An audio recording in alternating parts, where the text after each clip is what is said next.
India on Saturday sharply criticized developed countries for failing to meet their climate finance obligations.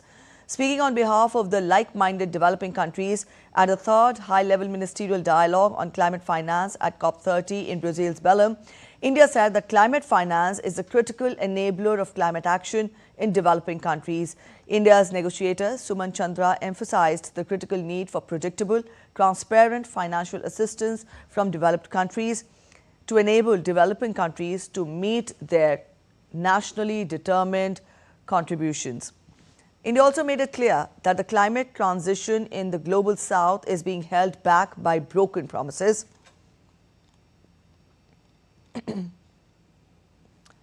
India's remarks highlighted the legal obligations set out by the Paris Agreement that developed nations are yet to fulfill.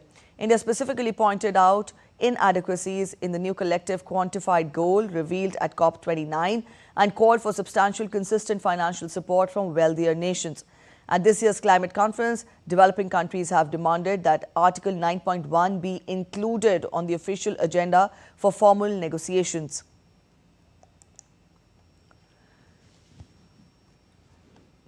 NDCs are national climate plans under the Paris Agreement that set targets to cut emissions and adapt to climate change, guiding global efforts to limit warming to 1.5 degrees Celsius.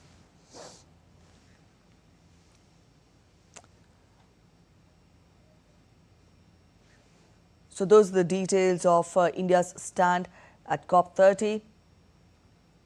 Our correspondent Akshay Dongre is joining us to get us more. Akshay, we've given a brief outline of India's stand and India's viewpoint, which were put forth at the ministerial meeting when we talk of COP30 in Belém. You get us more. To what extent did India succeed in bringing the concerns of the developing nations onto the table?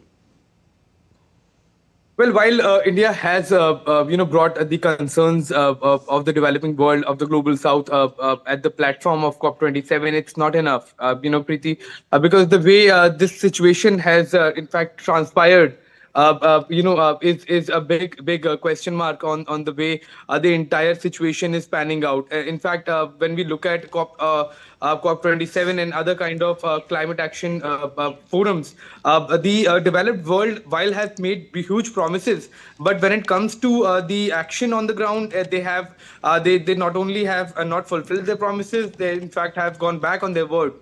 For example, the climate action and the climate finance, that is a responsibility of the developed world. And the reason why we say that is because, these developed countries have used the natural resources in a manner that has accelerated climate change in a, never seen before.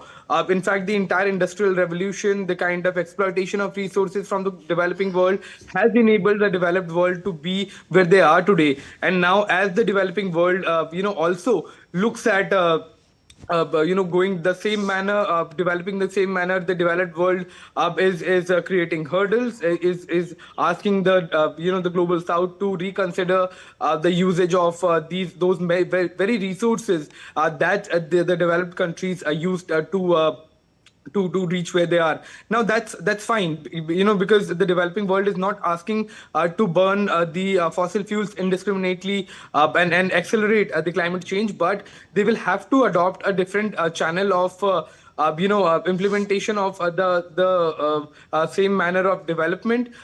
Energy is required by any country that wants to develop.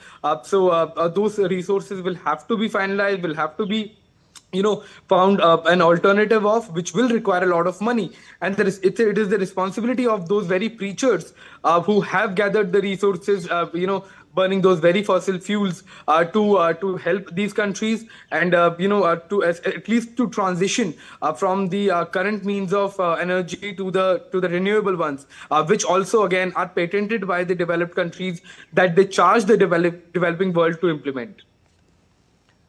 All right, Akshay, thank you so much for joining in with those updates. That was our correspondent, Akshay, telling us more about India's stand at COP30 that is currently taking place in Belém.